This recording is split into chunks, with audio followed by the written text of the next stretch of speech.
Hello दोस्तों, test quiz में आपका बहुत बहुत स्वागत है। मैं ब्रज किशोर आपके सामने उपस्थित हूँ।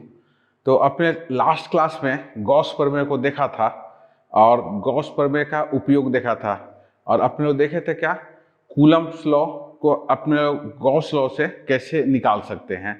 तो वास्तविक में क्या हुआ, किसी भी क्वेश्चंस को, किसी भी अपने को प्रॉब्लम को दो मेथड से हम लोग सॉल्व कर सकते हैं, दो विधि से। एक आपका क्या है कूलम्ब्स लॉ से और एक क्या होगा गॉस लॉ से। तो आइए आज हम लोग देखते हैं कि उस सेम चीज को जिसको मैं ना कूलम्ब्स लॉ से बनाऊंगा उसको गॉस लॉ से कितने आसानी से मैं उसको सॉल्व कर सकता हूँ। तो आइए हम लोग जो पहला है गॉस लॉ का अपने लोग को क्या हुआ उपयोग देखने जा रहा है। उसका कहाँ अपने को एप्लीकेशन ऑफ गॉस लॉ ना उसका कहाँ हम लोग ना अपने को उपयोग करेंगे। तो आइए यहाँ से मैं ना ये करता हूँ, स्टार्ट करता हूँ।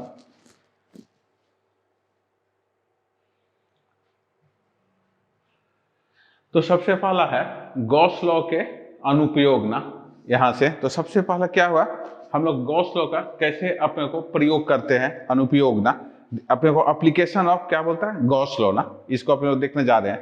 तो हमारी क्वेश्चंस है, पहला मैं जो क्वेश्चंस को दिखाने जा रहा हूँ आपको, तो क्या एक लंबे अपने को चार्ज के कारण एक लंबे तार है, अपने चार्ज के कारण विद्युत क्षेत्र की तीव्रता निकालना है। तो क्वेश्चंस क्या है मैं यहाँ से आपको दिखला रहा हूँ। तो एक क्या है अपने को एक तार है, उसकी क्या लंबाई बहुत ही है, अनंत है ना, इधर क्या हुआ इन्फिनिटी है, माने ये क्या अनंत तक लंबा है। अब है क्वेश्चन कि मेरे को किसी बिंदु पर यहाँ पर इसका तीव्रता निकालना है, किसका अपने विद्युत अपने को क्षेत्र की तीव्रता, विद्युत क्षेत्र को निकालना है कि यहाँ पर क्या होगा। तो मैं ना इसको दो तरीका से बना सकता था, एक कूलम्ब्स लॉ से और दूसरा क्या होगा गॉस लॉ से। तो कूलम्ब लॉ से बनाने का क्या समस्या है कि यहाँ पर अपने को एक छोटे सा अपने को स्ट्रिप काटना पड़ता है, एक छोटी सी बिंदु यहाँ लेनी पड़ेगी और इस बिंदु के कारण यहाँ पर तीव्रता क्या निकलेगा, फिर अगले बिंदु के कारण तीव्रता क्या निकलेगा, फिर इस बिंदु के कारण तीव्रता। तो इसको क्या करेगा आपको समाकलन करना होगा और समाकलन करके हर बिंदु के क्या तीव्रता को एक पॉइंट पर फाइंड आउट करना है। तो इसमें क्या होगा आपको समाकलन करने में क्या समय अधिक लगेगा। मैं इसी को दिखा रहा हूँ कि गॉस लॉ से कैसे मैं इसको निकाल सकता हूँ। तो गॉस लॉ में क्या होगा आपका समाकलन करने की जरूरत नहीं है, आपको क्या किसी तरह से इंटीग्रेशन करने की कोई भी आवश्यकता नहीं है। तो इसमें क्या होगा समाकलन की जरूरत नहीं पड़ेगी। तो ये मैं दिखा रहा हूँ इस क्वेश्चन को हम लोग कैसे बना सकते हैं। तो थोड़ा ध्यान रखिएगा, इस क्वेश्चन को मैं दो प्रकार से बना सकता हूँ, एक किस तरह से कूलम्ब्स लॉ का उपयोग करके और दूसरा क्या गॉस लॉ का। तो मैं जब कूलम्ब लॉ का उपयोग करूंगा तो इसमें हमेशा आपका क्या समाकलन का यूज करना पड़ेगा, आपको क्या वैल्यू को इंटीग्रेट करना पड़ेगा। और यदि मैं ना इसको गॉस लॉ से बनाता हूं तो किसी प्रकार का इंटीग्रेशन का आवश्यकता नहीं होगा। तो सेम क्वेश्चंस को आप बहुत कम समय में अपने को बड़ा आसानी से क्या है गॉस प्रमेय का यूज करके आप निकाल सकते हो। तो ये समझते हैं मैं कैसे इसको गॉस लॉ से निकालता हूं। तो हम लोग आज गॉस के नियम से इसको हम अपने लोग निकालेंगे। तो क्या हुआ ये तार है और इस पर क्या है इस माइनस इन्फिनिटी से माने अनंत से इस अनंत पे जाए। तो तार की लंबाई क्या है अनंत है यहाँ पर, और हमारे को निकालना क्या है किसी एक दिए गए बिंदु में यहाँ से r दूरी पर, और इसके क्या हुआ विद्युत अपने को क्षेत्र की तीव्रता निकालना, ई की वैल्यू को निकालना है, फाइंड द वैल्यू ऑफ ई, क्या बोलते हैं विद्युत तीव्रता ना। तो आइए इसको हम लोग कैसे निकालेंगे, तो यहाँ से दिखा रहे। तो हमेशा क्या होगा कि जब भी आपको ना यहाँ से किसी पे निकालना होगा तो एक गॉसियन सरफेस बनाना पड़ता है, एक आपको क्षेत्रफल बनाना पड़ता है बंद क्षेत्रफल, और इस क्षेत्रफल को हम लोग क्या बोलते हैं गॉसियन क्षेत्रफल बोलता है। तो ये गॉसियन क्षेत्रफल बनाने का क्या नियम है कि ये कहीं भी मैं इस पर जाता हूं है ना, तो इस पर क्या हो ई का वैल्यू जो हो समान होना चाहिए। आपको विद्युत तीव्रता क्या होना चाहिए हर बिंदु पर क्या होना चाहिए कांस्टेंट होना चाहिए, नियतांक होना चाहिए, परिवर्तन नहीं होना चाहिए। तो आपको ऐसा एक यहाँ पर गॉसियन सरफेस को क्रिएट करना है, आपको गॉसियन क्षेत्र को ऐसा बनाना है जिस पर क्या होगा विद्युत क्षेत्र की तीव्रता क्या हो नियतांक हो, कांस्टेंट हो। तो मैं इसके लिए क्या क्या किया, ये अपने को एक यहाँ पर हम बेलनाकार अपने को क्षेत्र लिया, तो बेलनाकार क्षेत्र लूंगा तो यहाँ का वैल्यू क्या हो ई सब जगह हर जगह क्या कांस्टेंट हो, क्यों इसकी लंबाई अनंत है उसलिए, और इस बिंदु पर भी क्या ये अपने को क्या हुआ अनंत है। तो हमेशा एक पहले हम लोग ऐसा क्या करते हैं गॉसियन क्षेत्रफल को लेते हैं, और ये क्षेत्रफल क्या होना चाहिए बंद होना चाहिए। तो यहाँ से एक है गॉसियन सतह एक बंद सतह है, एक चार्ज वितरण के आसपास, जैसे कि बिजली के क्षेत्र के सतह पर हर बिंदु पर निश्चित उसका क्या वैल्यू होना चाहिए। तो आपको ना सबसे पहला ये गॉसियन सरफेस कैसे बनाना है उसके नियम को थोड़ा सा आपको समझना। बहुत बड़ी नियम नहीं है, बस एक ही नियम है। क्या होना चाहिए, गॉसियन सतह एक बंद सतह है, तो हमेशा क्या होगा, गॉसियन सतह एक आपका बंद सतह होगा और एक चार्ज वितरण के आसपास, है ना, जैसे कि अपने को ये होगा इलेक्ट्रिक फील्ड का होगा, तो यह विद्युत अपने को क्षेत्र की सतह पर हर बिंदु पर एक निश्चित अपने को वैल्यू होना चाहिए उसका। जो ये जो होगा विद्युत क्षेत्र होगा, ये क्या होगा, स्थिर होना चाहिए, कांस्टेंट होना चाहिए। तो उसके लिए क्या होगा, मैंने ऐसा करके ये सतह बना लिया। तो पहले हमेशा एक आपको सतह ऐसा बनाना पड़ेगा। अब यहाँ से क्या हो रहा, तो इस पर क्या हो, इसकी जो दूरी r है, ये r दूरी पर हमारे को क्या करना है, ये इलेक्ट्रिक फील्ड को फाइंड आउट करना है ना। तो r दूरी पर E की वैल्यू क्या होगी, इसको हमारे को यहाँ पर निकालना है ना। विद्युत क्षेत्र क्या हो गया, ये आपका यहाँ से ये इस बिंदु पर अपने को E जो होगा इक्वल टू वाट, है ना, ये निकालना है ना। हमारे को यहाँ पर क्या करना है, E की वैल्यू को निकालना है। तो ये कैसे निकालते हैं, इसको हम लोग देखते हैं।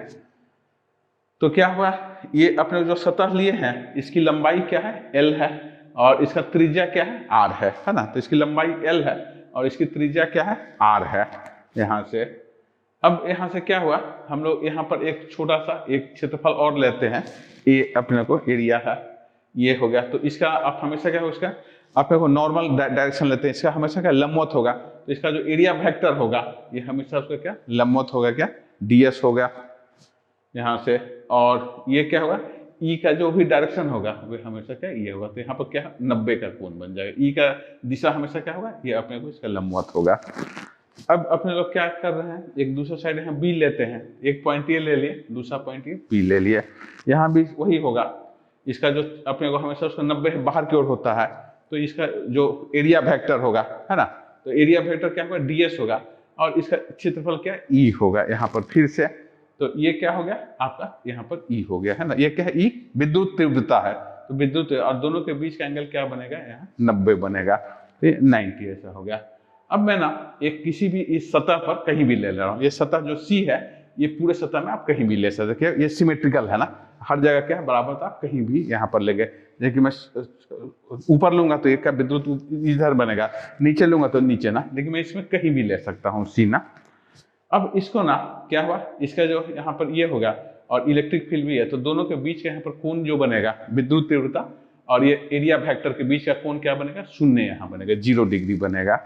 अब मैं ना इसको ना यहाँ से निकाल रहा हूँ। तो गॉस का क्या नियम था कि इसके अंदर जितने भी चार्ज जो ना स्टोर होंगे, जो उसके अंदर जितने भी चार्ज अपने को क्या रहेगा यहाँ पर स्टोर होगा, तो उसको ऐसा करके दिखाता है। तो क्या गॉस के नियम से, तो फाई ई बराबर हम लोग देखे थे, गॉस का नियम था अपने को फाई मैं टोटल फ्लक्स इसको बोलते हैं, कुल अपने को फ्लक्स, तो टोटल फ्लक्स इक्वल टू क्या हो जाता है, इसका पूरा एरिया का क्लोज इंटीग्रेशन, है ना, तो उसका क्या समाकलन है पूरे एरिया का क्लोज, और E D S equal to Q E, है ना। तो इसके अंदर जितने चार्ज क्या है स्टोर है, क्यू है और डिवाइड बाई ई है, तो इसको अब लोग ऐसा ये हो गया। तो ये गॉस का हम लोग प्रमेय कल देखे थे, तो ये क्या है लास्ट में हम लोग ये लास्ट क्लास में गॉस के प्रमेय को मैं देखा था, तो यहाँ से ये कर लेना है। अब आपका क्या हो गया, मैं इसी को आगे यूज करता हूँ, मैं इसकी वैल्यू को निकाल रहा हूँ ना, ई डी एस को। तो आइए इसको हम लोग कैसे निकालेंगे यहाँ पर, तो ये क्या होगा, ए के लिए होगा, इसके लिए A D S E D S, है ना, प्लस इसके साथ फिर हमारे को क्या जोड़ना होगा, ई डी एस, ये बी के लिए जोड़ना होगा यहाँ, और प्लस क्या होगा ये सी के लिए। तो यहाँ पर 3 आपको क्षेत्रफल है, एक पहला ए है, तो मैं ए क्षेत्रफल के लिए यहाँ पर जोड़ दिया, ये है आपका बी क्षेत्रफल है उसके लिए यहाँ जोड़ दिया, और ये सी क्षेत्रफल है उसको मैं क्या यहाँ जोड़। अब क्या है, ये दोनों के बीच का एंगल क्या है, यहाँ पर 90 डिग्री बन रहा है, तो ये क्या वैल्यू 0 हो जाएगा, ये वैल्यू क्या होगा 0 हो जाएगा। क्यों, क्योंकि दोनों के बीच का जो ds और e का वैल्यू क्या है, एंगल जो बन रहा है यहाँ पर कोण जो बन रहा है 90 का, तो cos 90 बराबर 0 होता है, इसलिए ये 0 हो गया, ये 0, बस ये आपका ना ये आ जाएगा ई डी एस। तो इससे ना अपने को क्या हुआ, ई डी एस को और मैं सॉल्व कर रहा हूँ, तो ये क्या है cos 90 हो गया, दोनों के बीच का यहाँ का जो एंगल है ये ds और इसके बीच का cos 90 हुआ। फिर सेकेंड वाला जो हो गया ई डी एस cos 90, सेकेंड वाला का फिर से क्या हो गया 90 हो गया, और फिर से ना वहाँ पर क्या हुआ, दोनों के बीच का एंगल क्या 0 हो गया, तो ये दोनों क्या शून्य हो गया और ये खाली ये बच गया ई डी एस।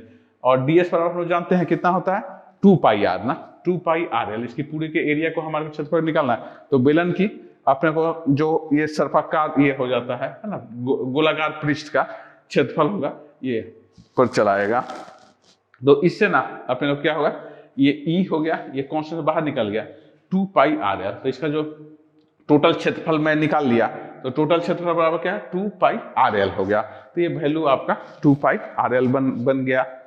अब ना यहाँ से मैं आगे निकलता हूँ थोड़ी सी, तो यहाँ पर क्या हो गया है, ये अपने को Q है अपॉन E0। तो Q क्या है, ये लेमडा है, इसका चार्ज अपने को लीनियर चार्ज घनत्व है, मतलब एक अपने को मीटर में कितना घनत्व है, तो इसका क्या होगा, उसको हम लेमडा बोलते हैं। लेमडा क्या होगा, एक यूनिट में 1 मीटर के लंबाई में कितने चार्ज हैं, तो उसको हम लोग क्या बोलते हैं, लीनियर चार्ज घनत्व ना। यहाँ तो उसकी लंबाई क्या है लेमडा एल, ये अपने को उसके बीच जो चार्ज आ रहा है लेमडा एल और अपॉन क्या हो एप्सिलॉन 0। तो ये क्या होगा Q अपॉन E की वैल्यू, दोनों को हमको क्या करना होगा, बराबर कर देना होगा। तो मैं इसको ना दोनों को अपने क्या कर रहे हैं, इक्वेट कर रहे हैं। तो ये अब बाएं साइड हम लोग निकाले थे अभी तुरंत ई डी एस की वैल्यू ई 2 पाई आर एल और इक्वल टू क्या हुआ, दाएं साइड निकालिए लेमडा एल अपॉन एप्सिलॉन 0। और इसके बाद ना अपने को क्या कर, और ना तो E के बराबर क्या हो 1 अपॉन 2 पाई एप्सिलॉन 0 लेमडा वही है। तो क्या हुआ, किसी भी अपने को एक तार है जिसकी लंबाई अनंत है, उस पर लेमडा चार्ज रखा हुआ है, तो आर दूरी पर जो उसका अपने को विद्युत क्षेत्र की तीव्रता जो होगी E बराबर 1/2 pi epsilon 0 lambda by r होगा। तो ये जो हमारा अभिष्ट क्या होगा, समीकरण हो गया। तो आप ना यहाँ से, और मैं इसको दूसरे तरीके से निकाल सकता था, समाकलन कूलम्ब्स लॉ का यूज करके। कूलम्ब्स लॉ से निकालना क्या काफी कठिन काम था, क्योंकि आपको क्या करना पड़ता, समाकलन करना पड़ता हर एक एक बिंदु को, और उसके बाद इसकी वैल्यू को निकालना पड़ता। मैं क्या गॉस के लॉ से देखिए कितना आसान, कहीं समाकलन की हमारे को जरूरत नहीं पड़ा, मैं इतने आसानी से क्या तीव्रता निकाल। तो गॉस लॉ का उपयोग करके आप क्या है, इलेक्ट्रिक फील्ड हो गया है, विद्युत तीव्रता किसी बिंदु पर बहुत आसानी से ना निकाल सकते हैं। तो ये हो गया अपने को, और इसको ऐसा लिख रहा है, तो ये अपने को अभिष्ट क्या होगा, इक्वेशन होगा, ये समीकरण हमारा इक्विष्ट आ गया। तो थोड़ा सा इसको याद रखिएगा फार्मूला की तरह। यहाँ से कोई भी अपने को अनंत लंबाई के कोई तार है, उसके ऊपर क्या है विद्युत अपने को ये चार्ज घनत्व क्या है लेमडा है, तो आर दूरी पर उसकी जो विद्युत तीव्रता होगी E equal to 1/4 pi epsilon 0, और ये हो जाता है क्या, यहाँ से 2 लेमडा अपॉन आर ना क्या है यहाँ से, और इसका वैल्यू कितना है 7 × 10⁻⁷, और ये आर जितने दूरी है और लेमडा क्या दिया रहेगा, तो इससे आप बड़ा आसानी से निकाल सकते हैं। तो आइए और हम लोग ना यहाँ से आगे की ओर चलते हैं। तो इसको वेक्टर के रूप में हम ऐसा भी लिख सकते हैं, ये हमेशा क्या होगा, लंबवत होगा, है ना, जो लाइन होगी उसकी हमेशा क्या होगा, लंबवत, यहाँ पर ये वैल्यू बन जाएगा। ठीक है दोस्तों, तो विद्युत क्षेत्र की तीव्रता धनात्मक रेखा आवेश के रेडियल रूप से बाहर की ओर होती है, नकारात्मक लाइन के लिए यह रेडियल रूप से अपने को ये रहता है। तो आइए यहाँ से अपने आगे की ओर और हम अपने लोग बढ़ते हैं। तो क्या हो रहा है, एक लंबे चार्ज पर पतले प्लेन शीट के कारण विद्युत क्षेत्रफल निकालना। तो फिर से क्या हुआ, एक हमारे पास क्या प्लेट है, और इस पर क्या है अपने को चार्ज डेंसिटी होकर जाता है, इसको ऊपर जो आवेश की घनत्व है वे क्या होगा, लेमडा दे रहा है ना यहाँ से। तो इस पर ना अपने को कुछ दूरी पर, आर दूरी पर या डी डिस्टेंस पर, यहाँ पर हमारे को क्या निकालना है, विद्युत तीव्रता है ना। तो एक लंबे चार्ज की पतली शीट के कारण विद्युत क्षेत्र पर तीव्रता निकालना है। तो इसमें फिर से ना आपको क्या है, गॉसियन सरफेस आपको लेना है। तो इस पर जो चार्ज घनत्व है ये क्या है, सिग्मा है ना, यहाँ से ये है सरफेस चार्ज बोलता है। तो इसमें ना हमारे को एक गॉसियन सरफेस ऐसा फिर से लेना होगा, जहां पर क्या होगा, यहाँ से कुछ दूरी पर, और इसके क्या हो, ई की वैल्यू क्या हो, यहाँ पर नियतांक होना चाहिए, कांस्टेंट होना चाहिए, है ना, और यहाँ पर क्या होगा चाहिए, यहाँ पर नियतांक होगा। तो इसमें ई का दिशा क्या होगा, ये दिशा होगा, और यहाँ पर ई की दिशा क्या हुआ अपने को ये रहेगा। तो मैं इसको थोड़ा सा और आगे की ओर दिखा रहा हूँ आपको। तो ये आर दूरी पर मैं आर का एक क्या रख लिया, अपने को बेलनाकार अपने को सरफेस ले लिया। बेलनाकार सरफेस क्यों लेना पड़ रहा है, आपको ऐसा सरफेस हमेशा चुनना है जहां पर क्या हुआ, ई की वैल्यू नियतांक हो। तो यहाँ पर क्या हो, आर दूरी पर ई का वैल्यू हर जगह क्या है, कांस्टेंट होगा, नियतांक होगा, है ना, हर जगह, और ये सब वैल्यू जो हो जाएगा वहां पर क्या होगा, 0 कर जाएगा। तो इससे ना अपने लोग क्या कर रहे हैं, यहाँ उसकी लंबाई क्या है, एल है ना। तो क्या है, क्षेत्र में सीधी समानांतर और समरूप रेखा में फैली हुई रहती है ना। तो इसको और हम लोग क्या क्या एक पॉइंट ले लिए ए पर, और उसका क्या होगा, ये ई हो गया है ना। मैं क्या क्या यहाँ ए पॉइंट ले लिया हम, और उसका क्या है, ई की दिशा ये है, और इसका एरिया वेक्टर जो होगा ये हमेशा बाहर की ओर हम लोग निकालते हैं, इसलिए ये एरिया क्या है आपका ds, ऐसा एरिया बन गया है।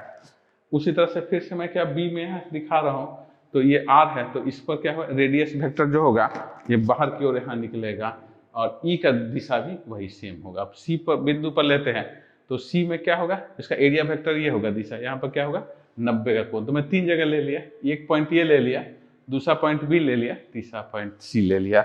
मैं तीनों को क्या करूंगा, अब अपने को जोड़ रहा हूं ना, तो आइए इसको ऐसा करके मैं लिख रहा हूं।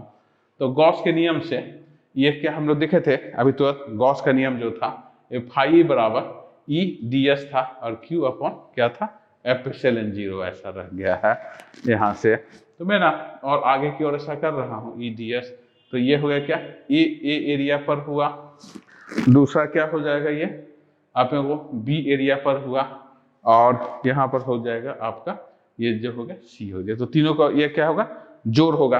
तो पहला ए एरिया पर ये आ गया, वहां पर क्या होगा बी एरिया पर आ गया, और यहाँ से हो गया क्या सी एरिया को।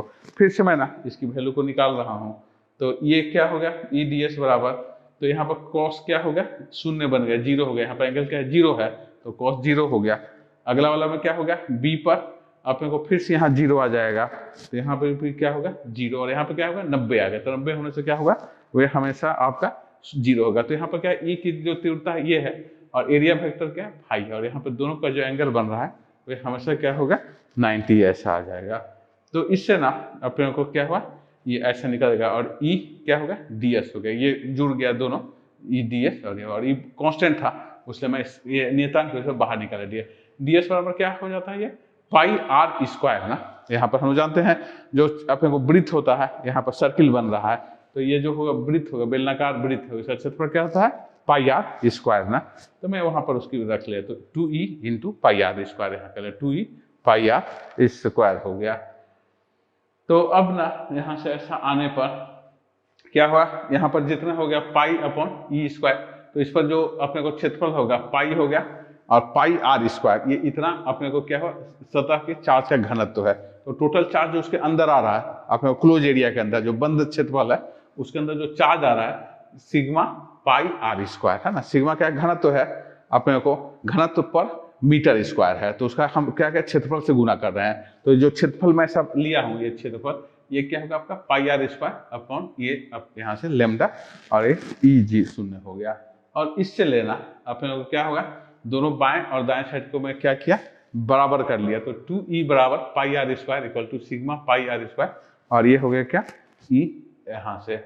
और इससे ना अपने को क्या हो e की वैल्यू को निकाल रहा हूँ, तो e बराबर सिग्मा अपॉन क्या हो गया 2 पाई 0। तो ये यहाँ पर ना अपने को इसका, तो कोई भी अपने को घनत्व होगा तो e की वैल्यू क्या होगा सिग्मा अपॉन 2 पाई, ये पाई से पाई आर कैंसिल हो गया, और इससे क्या e अपॉन ये हो गया है ना। तो इसका ये वैल्यू ना आपका यहाँ से है। तो वेक्टर के रूप में वैसे तो फिर से याद रखिएगा, कोई भी प्लेट है इनफाइनाइट प्लेट, उसके ऊपर चार्ज घनत्व तो क्या है सिग्मा है, तो आर दूरी सतह पर, आर दूरी पर जो विद्युत क्षेत्र का जो मापांक होगा वैल्यू होगा ई बराबर सिग्मा, सिग्मा क्या होगा अपने को चार्ज घनत्व है, और डिवाइडेड में क्या है भाग 2 एप्सिलॉन 0 हो गया है ना। तो वेक्टर के रूप में आप क्या हुआ इसको ऐसा भी लिख सकते हो। तो आप किसी प्लेट के कारण यहाँ से निकाल रहे हैं, तो इसके क्या हुआ प्लेट अपने को मोटी हो है ना, तो क्या हुआ इसलिए गॉसियन सतह के भीतर संलग्न चार्ज पहले की तुलना में दुगुना होगा है ना, और इसलिए क्षेत्र क्या होगा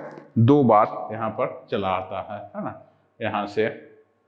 और इसमें क्या होगा जो मोटी अपने को रहेगी तो 2 बार हो जाता है, इस साइड बाएं साइड एक दाएं साइड ना, और उसके कारण क्या है ई बराबर सिग्मा अपॉन क्या होगा एप्सिलॉन 0 ऐसा चलाता है। तो आगे की ओर हम लोग ना फिर से यहाँ निकलते हैं, तो क्या है 2 समानांतर अनंत पतली चादर के कारण विद्युत क्षेत्र की तीव्रता को देखते हैं ना। तो क्या हो रहा है यहाँ पर 2 अपने को समानांतर है, तो यहाँ पर क्या हो रहा है अपने को एक प्लेट ऐसा लगा हुआ है ना, इस पर चार्ज घनत्व तो है ये सिग्मा 1 है, और दूसरे के ऊपर क्या हुआ यहाँ से उसका इलेक्ट्रिक फील्ड E1 और E2 दोनों साइड ऐसा इधर निकलेगा E1 और इधर क्या हो E1 E1। अब क्या हो रहा है, यहाँ पर एक दूसरा चार्ज और है प्लस, इसका इस पर घनत्व तो क्या है, सिग्मा 2 है। तो इसका पहला वाला घनत्व क्या था, सिग्मा 1 था, और दूसरे वाला का घनत्व क्या था, सिग्मा 2 था, चार्ज डेंसिटी। अब मेरे को क्या है, उसके कारण क्या E2 निकल रहा है। अब हमारे को ना तीन इसके आप मेरे को क्या है, रीजन बन जा रहा है, 3 क्षेत्र बन जा रहा है। ये क्या है, क्षेत्र 1 बन गया, क्षेत्र 2 बन गया, क्षेत्र 3, है ना। तो मेरे को ना तीनों पर, क्षेत्र 1 पर कितना इलेक्ट्रिक फील्ड होगा, विद्युत तीव्रता क्या होगी, क्षेत्र 2 में विद्युत तीव्रता क्या होगी, और क्षेत्र 3 में विद्युत तीव्रता क्या होगी, इसको मैं ना यहाँ पर क्या करना चाहता हूँ, निकालना चाहता हूँ। तीनों क्षेत्र पर क्या होगा, विद्युत तीव्रता को मैं यहाँ से निकाल रहा हूँ। तो कैसा रहेगा, रीजन 1 हो गया पहला रीजन, तो ये दोनों का क्या योग हो जाएगा, है ना। तो एक रीजन 1, फिर से क्या हो गया यहाँ पर E2 रीजन 2, तो इसमें क्या हो गया, ई अपने को बड़ा हो जाएगा, इसमें से एक, इसका दिशा ये है और इसकी दिशा ये है, तो इसमें से ये क्या घट जाएगा, है ना। तो मान लीजिए E1 बड़ा है तो इसका ये दिशा होगा, यदि E2 बड़ा रहता तो इसका दिशा क्या ये हो जाता, क्योंकि ये दोनों यहाँ पर विपरीत दिशा में है ना। क्यों, इसका जो डायरेक्शन इधर है, इसका डायरेक्शन इधर, इसमें क्या हो रहा है, इसका डायरेक्शन इधर और इसका डायरेक्शन इधर, तो दोनों का क्या होगा, डायरेक्शन यहाँ उल्टा है, उसने यहाँ पर क्या घट जाएगा, यहाँ पर क्या है जुड़ जाएगा ना, E बराबर क्या E1 प्लस E2 हो जाएगा, कि दोनों का दिशा क्या एक है। यहाँ पर क्या होगा, ये घट जाएगा, E1 माइनस E2 हो गया, और तीसरे में फिर यहाँ पर क्या होगा, जुड़ जाएगा ना। तो इसको मैं यहाँ पर दिखा रहा हूँ कैसे होगा। तो ये रीजन 3 होगा, तो 3 भागों में ये बंट रहा है। अब इसको हम लोग दिखा रहे हैं कि यहाँ पर क्या क्या होगा ना। यहाँ पर इस रीजन में क्या आएगा, आपका इलेक्ट्रिक फील्ड, यहाँ पर क्या होगा, विद्युत तीव्रता, और विद्युत क्षेत्र तीव्रता, यहाँ पर तीसरे में विद्युत क्षेत्र तीव्रता क्या आएगा, उसको हम लोग क्या कर रहे हैं, यहाँ पर देख रहे हैं।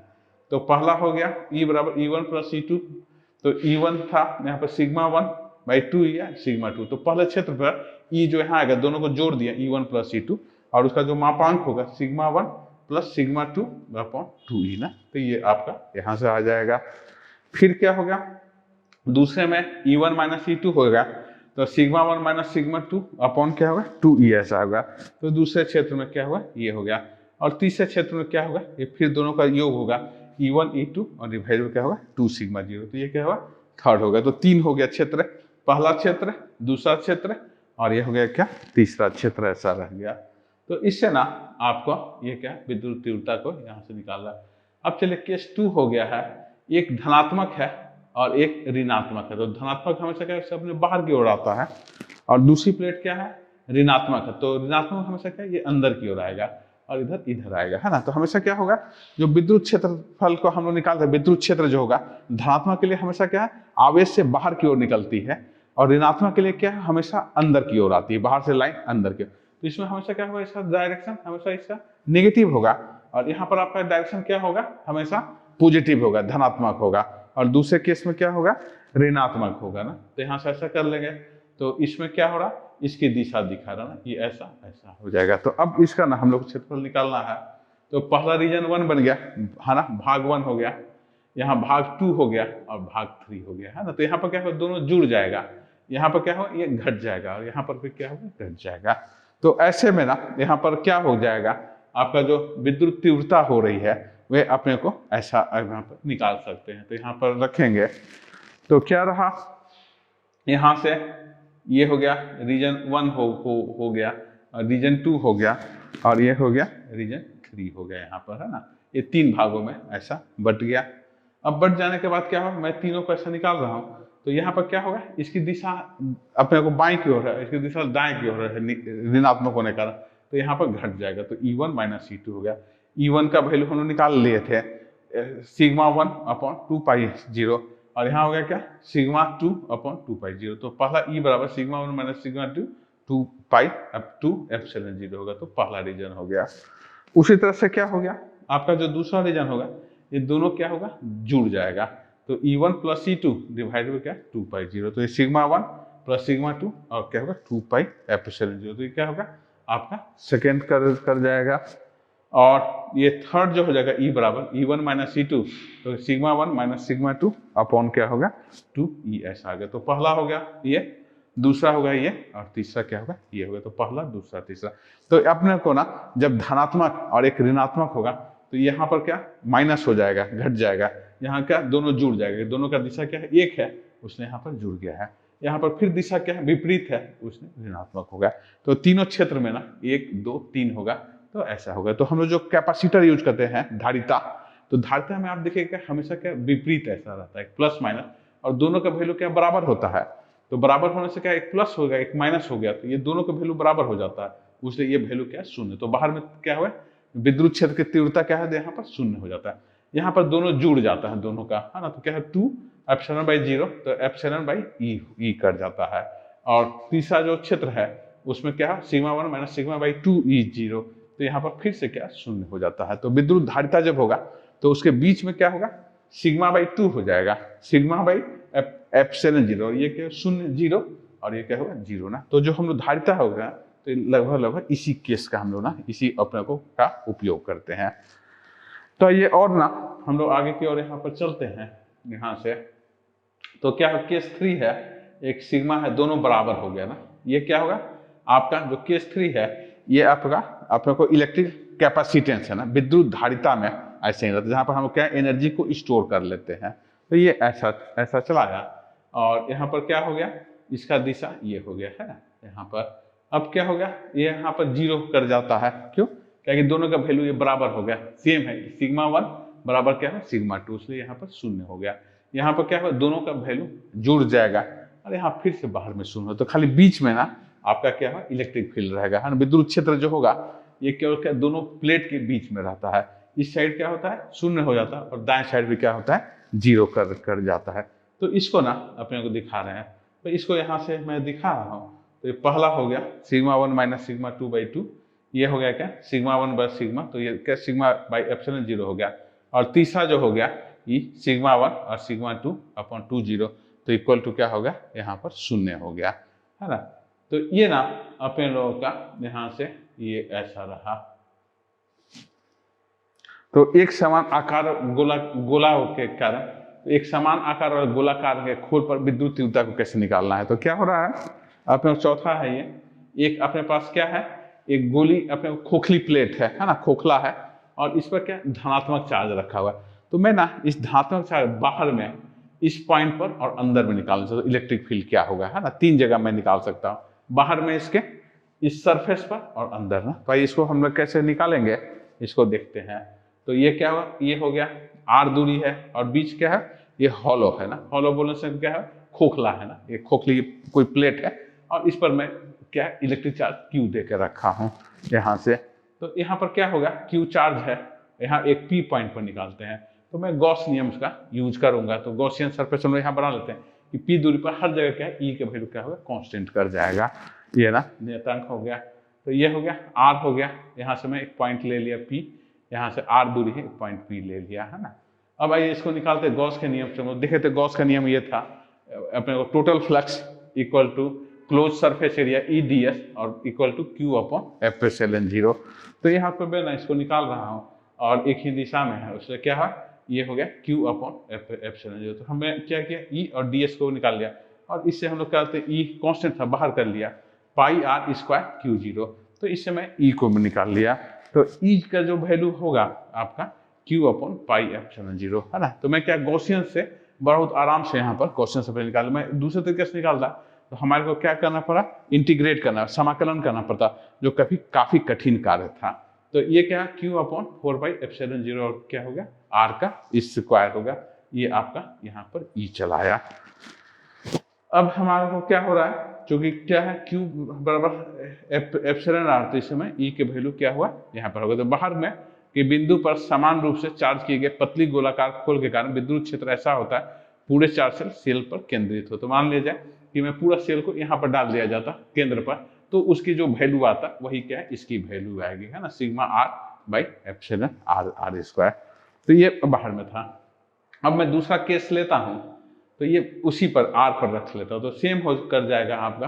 R पर जब आप रखोगे तो यहाँ पर फिर से मैं रख लिया, और यहाँ से फिर से मैं ले रहा हूँ, ये DS हो गया, दोनों के बीच का कोण क्या हुआ शून्य हो गया, और यहाँ से ऐसा हो गया। तो गॉस के नियम से आप लोग यहाँ पर देख रहे हैं, तो ये गॉस का नियम था EDS, और यहाँ पर फिर से क्या EDS E क्या कांस्टेंट है, हर जगह बराबर है, तो मैं E को क्या कर लिया यहाँ से बाहर निकाल लिया, है ना, यहाँ से। और बाहर निकाल लेने से क्या हुआ यहाँ से Q बराबर अपने को ये हो जाता है, और ई बराबर उसका जो आ जाएगा Q upon epsilon into R का स्क्वायर, ये चला आता है। आगे की ओर हम लोग निकलते हैं तो ये हुआ ई बराबर एप्सिलॉन बाई ये 0। तो शेल की सतह पर एक बिंदु पर समान रूप से चार्ज किए गए पतले गोला खोल के कारण विद्युत के अधिकतम क्षेत्रफल है ना। तो आगे की ओर हम लोग चलते हैं खोल के अंदर ना, इसमें तो अंदर में जाएंगे तो यहाँ पर एक गॉसियन सरफेस क्या बी ले लिया। अब इसके अंदर क्या कोई भी चार्ज नहीं है तो इसलिए क्या शून्य हो जाएगा इसका ना वैल्यू। तो मैं इसको ऐसा करके दिखा रहा हूँ यहाँ से है ना अंदर में। तो गॉस के नियम से क्या होगा यहाँ पर 5 एप्सिलॉन, और यहाँ पर कोई चार्ज इसमें आया नहीं, यहाँ पर अंदर गॉस, तो गॉस का सरफेस में क्या है कोई भी इसके अंदर कितना चार्ज इनक्लोज है उसके अंदर कितना चार्ज रहेगा, तो यहाँ पर चार्ज कितना है शून्य है ना, यहाँ पर कुछ भी नहीं है। तो अंदर में क्या हो गया इलेक्ट्रिक फील्ड जो हो जाए हमेशा क्या होगा क्यू हो गया और ये हो गया ई डी एस, और इससे क्या क्यू का वैल्यू क्या हो शून्य हो गया ना। तो ये क्या है इलेक्ट्रिक फील्ड क्या शून्य होकर कर जाता है ना। तो याद रखिएगा कोई भी ना अपने को ऐसा सरफेस होगा आप खोखला सरफेस, तो इसमें कोई भी चार्ज रखेंगे तो हमेशा क्या ये बाहर की ओर निकल जाता है, और अंदर में जो हो जाएगा ना उसका इलेक्ट्रिक फील्ड जो हो जाता है ये हमेशा क्या होता है शून्य कर जाता है, और विभव क्या होता है कांस्टेंट हो जाता है ना, विभव हर जगह क्या बराबर हो जाता है। तो यहाँ पे इलेक्ट्रिक फील्ड हमेशा आपका क्या मिल जाता है 0 ना। तो इससे ना अपने लोगों को तो यहाँ ई का उपयोग क्या होता है 0 कर जाता है ना। तो इसको मैं ऐसा खींच करके दिखा रहा हूँ ग्राफ ना। तो क्या होगा यहाँ पर अपने को क्या होगा अंदर में यहाँ से 0 से r तक इलेक्ट्रिक फील्ड क्या शून्य हो गया है ना, और यहाँ से जाने के बाद फिर ऐसा ये घटने लगता है ना। उसका जो ग्राफ आता है ना ये आपका ऐसा आ जाता है, ये दोनों के बीच में क्या होगा मैक्सिमम हो जाता है। तो ये ना आज का हम लोग गॉस का प्रमेय का इसको देखें। तो अगली क्लास में ना हम कुछ धारिता के बारे में पढ़ेंगे, और धारिता कैसे उपयोग करके हम विभिन्न प्रकार के उपकरण वगैरह में कैसे उसका उपयोग करते हैं उसको देखेंगे। तब तक के लिए धन्यवाद।